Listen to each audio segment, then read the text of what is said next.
How's it going, everybody? Welcome back to another episode of Infinite Sports. I'm your host, Kenneth Grunfelder. To recap the final two games between the Yankees and the Nationals, the Yankees completing the three-game sweep as they have now won 4 games in a row, including the final game against the Red Sox. Yankees hit a ton of home runs in these 2 games. We'll start with the middle game, the second game of the series.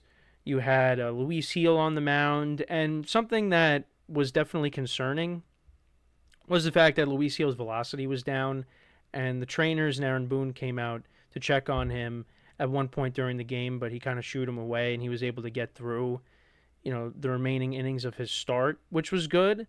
Look, this is a guy that hasn't pitched all year, so maybe there's some fatigue. I mean, we haven't heard anything. He's going to make his next start, it looks like, but definitely something to keep an eye on as we move along here, as we get to September. And the Yankees are going to need him. They are going to need him. I mean, they are pretty short-handed when it comes to their pitching depth. And, they can't afford to lose Luis Gil now at this point in the season, especially if they want to go on a deep playoff run. But he definitely battled through it. Walks are still a problem for him. Walks have been a problem for Yankees pitching in general.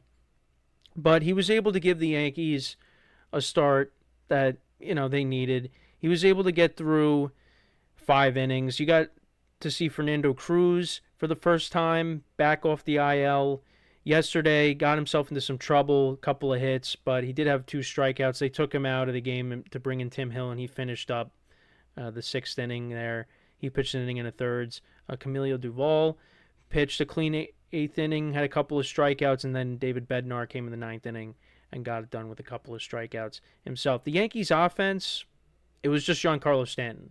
He had a bases-clearing double in the 3rd inning to give the Yankees a 3-1 lead. The Nationals were able to get a run off of kind of some lackadaisical play by Cody Bellinger. Gets the ball, and no sense of urgency to throw it in. Runner comes around from third base to score. Bellinger gets it in, and there was, again, no urgency on that play. That scored a run. Boone talked to Bellinger in the dugout afterwards. Everything was fine. But Yankees, they got the big blow off of Giancarlo Stanton's bat off of Mackenzie Gore, so that gave him a 3-1 lead. And then Stanton hit a ball, as far as he usually does when he gets a hold of one into the left center field to make it 5-1. And that was, I believe, it was his 17th of the season. So that made it 5-1 Yankees, and they didn't look back. Yankees had 6 hits on the night. Volpe back in the lineup. He went 0 for 4, and then he also went 0 for 5 today. But yeah, Stanton 2 for 3 with 5 RBIs. Bellinger had a couple of hits. Goldschmidt had a hit in this game. Chisholm also had a hit in this game as well. And Yankees got it done.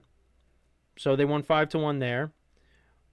On the performance of Giancarlo Stanton. And looking at his stats, he wasn't in the lineup today, but .313 batting average, 17 homers, 46 RBIs, 1051 OPS. Again, imagine if this guy played the whole year, what kind of season he'd be having right now. He's locked in, as we keep talking about. Then we go into this game today. Yankees win 11-2. They put together a 9-run 3rd inning, which was a crazy 3rd inning that lasted almost an hour. Lasted 45 minutes. There was about 70-plus pitches thrown in the bottom of the 3rd inning. But yeah, Yankees got on the board quickly. Trent Grisham led off the bottom of the 1st inning with his 26th homer of the season. And then this is when all the scoring happened. So the Yankees batted around in the bottom of the 3rd. Aaron Judge hit his 41st homer of the season. A 2-run shot with Ben Rice on base. Cody Bellinger then homered right after that. His 25th homer of the season to make it 4-0. Jason Dominguez hit a ground rule double that scored. Jazz Chisholm, Ryan McMahon hit his 2nd homer as a Yankee. I was waiting for him to hit another long ball because he only has 1, and it barely went out. That was when they played the Cardinals in St. Louis. 3-run homer, his 18th of the season to make it 8-0. Ben Rice homered, make it 9-0 Yankees, and then Dominguez had an RBI single that scored Judge. So that was 10-0. Yankees batted around. Anthony Volpe, though, in that inning, he was responsible for 2 of the outs in that inning. And the other out was Trent Grisham's strikeout. It was another rough one for Volpe. Like I said, 0 for 5, a couple of Ks. Did hit the ball hard in the 1st inning, but the third baseman made a nice play on it. But Yankees tacked on a couple more runs after that. They hit, I think, 7 home runs in this game. Austin Wells homered in this game. That made it 11-0. C.J. Abrams had an RBI single in the top of the 6th inning, and Chaparro hit his first homer of the season in the 9th inning. That was off of Paul Blackburn. So the Yankees only used 2 pitchers in this game. They didn't use any of their high leverage guys. They didn't really use anybody other than Paul Blackburn. They had Max Fried, who went 7 innings, pitched very well again, couple of walks, 4 hits, 6 strikeouts. Paul Blackburn pitched 2 innings, 2 hits, giving up the home run. He's not going to be on the team for that much longer. Brian Yarbrough is on his way back, so the Yankees are going to have another lefty in the bullpen, which I think is very important to have. But the Yankees batted around. Ben Rice went 3 for 5. Judge went 2 for 4. Bellinger had 3 hits. Dominguez had 2 hits. Jazz, 3 walks on the day. Wells hit a home run. McMahon hit a home run. Everybody got involved except for Anthony Volpe, who, looking at Anthony Volpe's stats now over the last 7 to 15 games, I believe. So over his last 7 games, he is 0 for his last 23. And then his last 15 games, he's 4 for his last 50. And then his last 30 games, he's 18 for his last 106 at-bats. So that's an 080 batting average and then a 170 batting average over his last 30 games. Yeah, it's 2 days off. It hasn't really helped. And it's just unfortunate to watch. Every time he comes up, I'm hoping he pulls through and he gets a hit. It just doesn't happen. He did hit the ball hard the other night, too. That was a deep fly ball. It was either today or last night. He hit one to the warning track. But he's just not getting results right now. And he's swinging at bad pitches, too, again today. He's swinging at a pitch way out of the zone. He's chasing. And also, Paul O'Neill brings it up on the broadcast, how he's swinging the bat and how he needs to change the way he's swinging. How everything's kind of swinging out when he's at the plate going after a ball. And, you wonder why the broadcasters don't, why Paul O'Neill's not telling Volpe this. And obviously when Paul O'Neill brought it up, he was talking about how, you have to make that a habit. It's not just a quick fix. You got to adjust yourself to a new swing pattern if, you want to change your approach at the plate. It's not a quick fix. And baseball is all about making adjustments.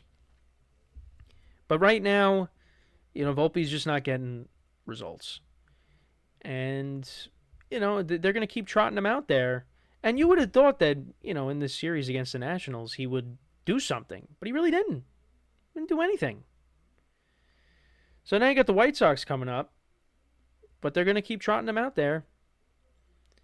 And, as long as the Yankees are winning these games against these inferior teams, you'll live with it. But when the Yankees, schedule gets tougher again, and it's going to next week, you want to have your best lineup out there. And that's with Caballero in the lineup. That's with Austin Wells on the bench, and Ben Rice is behind the plate. Paul Goldschmidt's playing first base. That's what it is. Austin Wells homer today, but he's not giving you that much either. They've both been very disappointing. Dominguez has been disappointing. But Ben Rice just keeps raking. OPS is over 800 now. He's at 22 homers. His OPS is at 839. He's got a 246 batting average. The average definitely went up some in this series. He's had a really good year. He's got to be in the lineup. Hits the ball very hard. Ben Rice has got to be in the lineup every single day. Out of the young guys, Dominguez, Rice, Wells, Volpe, Rice has got to be in the lineup every single day. And Trent Grisham, Bellinger showing off the power. Again, it's going to be interesting to see if they're going to bring back Trent Grisham. And if they're going to bring back, Bellinger is a must. Grisham is, because Grisham's playing a little over his head. Is he going to be able to replicate that next season if the Yankees were to say bring him back? I don't know. But Bellinger, I think, is a must. They have to bring him back. And Aaron Judge, he's going to get hot. He's going to get hot over the next couple weeks. He's still trying to work himself back from being out for an extended period of time. He's going to find his swing again. and he's going to put together a good performance down the stretch here. Yankees are going to need him to. But the other guy that needs to stay in the lineup every day, you got to find a way. Hopefully Judge gets back out in the outfield soon, especially when we get up to the tough stretch of games. Giancarlo Stanton needs to be in the lineup every single day. Every day. You know, you can't keep him out of the lineup. And I was getting nervous today because Yankees, you know, they get the run with Trent Grisham, the leadoff homer. Then they have the bases loaded, nobody out. And then you have strikeout, and then Volpe lines out. If Stanton was in the lineup, Stanton would have drove those runs in. Now, it didn't really matter because the Yankees put together a 9-run third inning.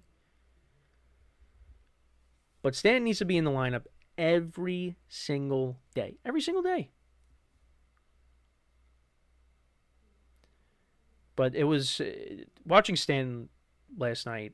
I mean, when he's on, it's fun to watch. It is fun to watch.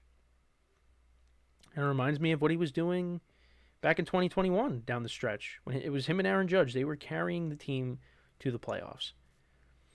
And that's why, like, I look at this season, and I don't think the Yankees are going to go very far. But then there's that part of me that is saying, Yankees can't waste this opportunity. Because Giancarlo Stanton is playing so well right now. He's hitting so well right now. Like, who knows what he's going to be like next year? I mean, he's doing this while he's hurt. So if he's healthy next year, you know, does that mean he'll be doing this again? Again, you know, we'll have to see. But you don't want to waste what Stanton is doing right now. And again, it's another year of Aaron Judge in his prime that you're going to be wasting if you don't win anything. So yeah, like, Yankee fans could talk about how this is a lost season and they're not going to do much, but there's certain things you look at and you say you can't waste this season. Because again, you don't know what next year's going to bring for Stanton. And Judge, I don't think Judge is going to fall off just yet, but it's going to happen at some point. So, but there are some things you could look at and feel encouraged, like the way Stanton is playing, the way Bellinger is playing. Yankees kind of figured out the bullpen situation, I think. The bullpen is back to being pretty much 100%.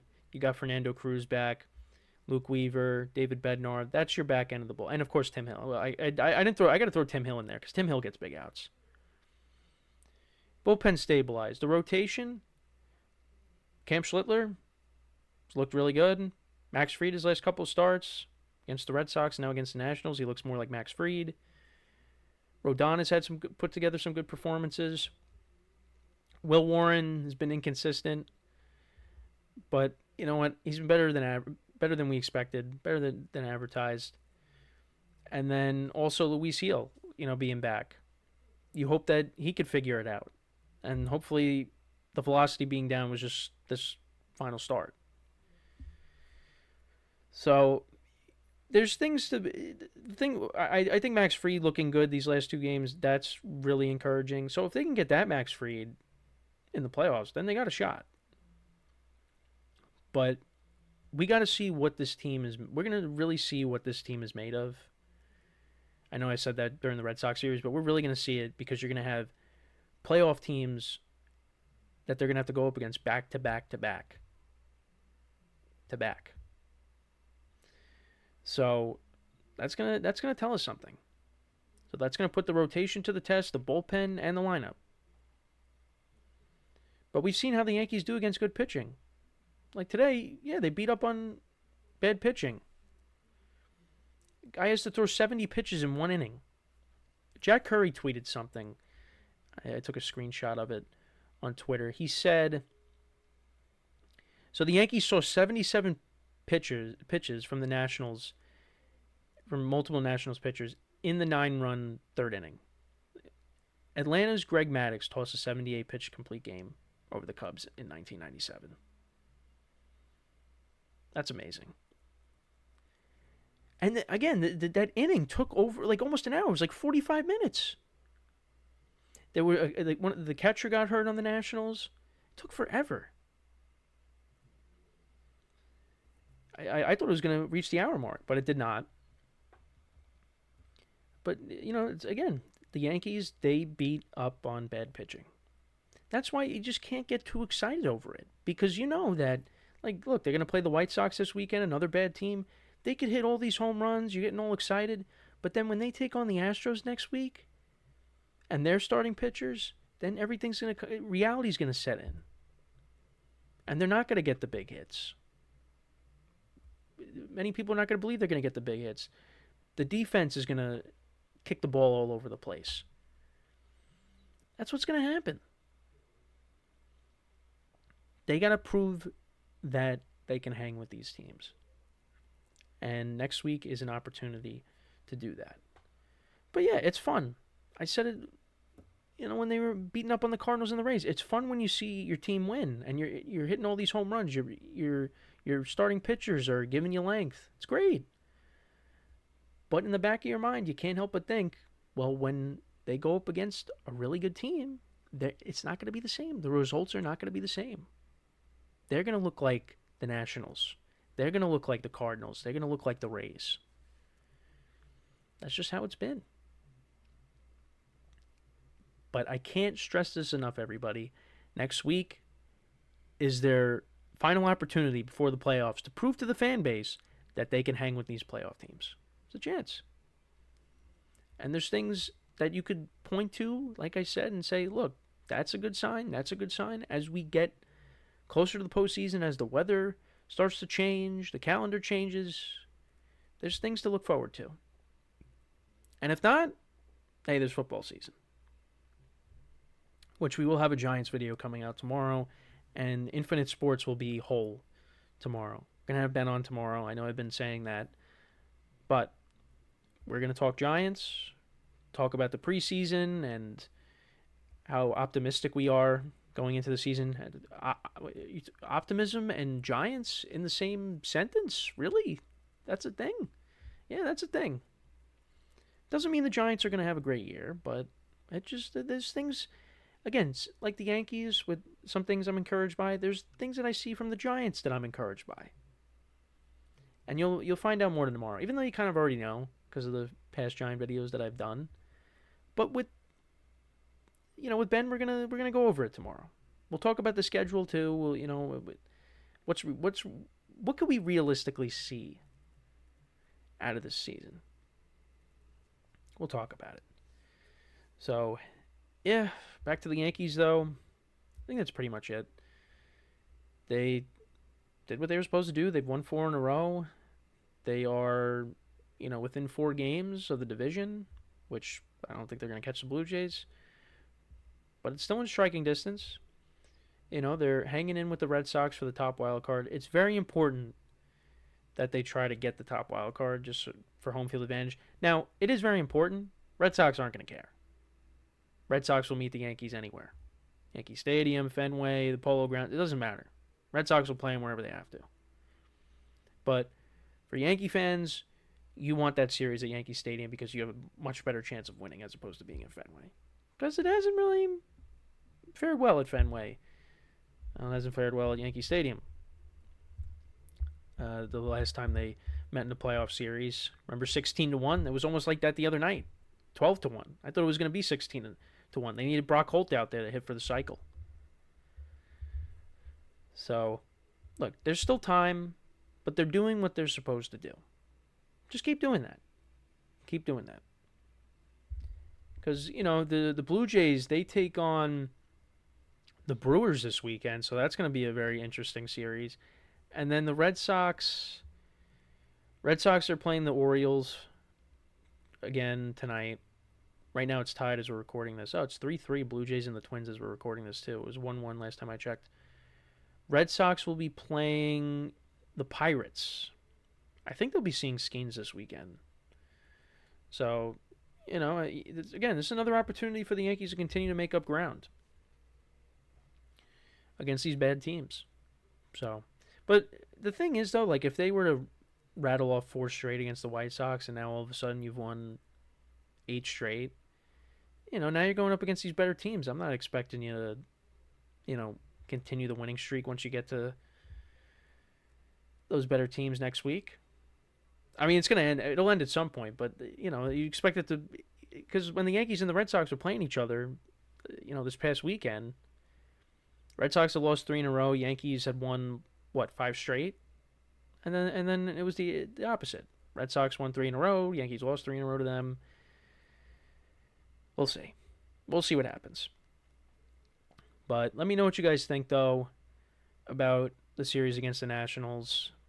Some encouraging things, but got to keep things into perspective, people. They're beating up on bad teams. They're still the same team that they were, going into the Red Sox series. You got to beat a good team. Got to beat a good team. Giancarlo Stanton is awesome. All right. Aaron Judge is going to wake up. Max Fried back? Question mark. Fernando Cruz is back. Got himself into some trouble. But, yeah, when you go up against these better teams, you got to play your best lineup. And having Austin Wells and Anthony Volpe in the lineup is not helping you. It's not. I think Volpe needs to sit more because he's not giving you anything. Nothing. I hope he finds it. I really do. I'm pulling for him, but it's not happening. Sorry, I keep bringing it back to Volpe, but it's just it's a topic that we discuss every day, that is discussed every day all over the place. Anyways, everybody, we're gonna wrap up here, but make sure to leave a like, comment, and subscribe to the channel. Make sure to follow us on the social media platforms in the description below, and also wherever you get your podcasts, you can look us up. Infinite Sports. You can listen to us as well if you prefer that instead. Like I said, everyone, I was combining everyone and everybody. Like I said, should have the full crew tomorrow. Myself and Ben talking Giants, our expectations, and whatnot. Talk about the preseason. And, yeah. And then we're going to do some kind of video that we're going to do predictions between now and next week because the season is a week from tomorrow. Cowboys, Eagles. Can't wait. Can't wait. So as always, everybody, I'm your host, Kenneth Grunfelder, signing off. Have a good one, and I'll talk to you guys next time. Take care.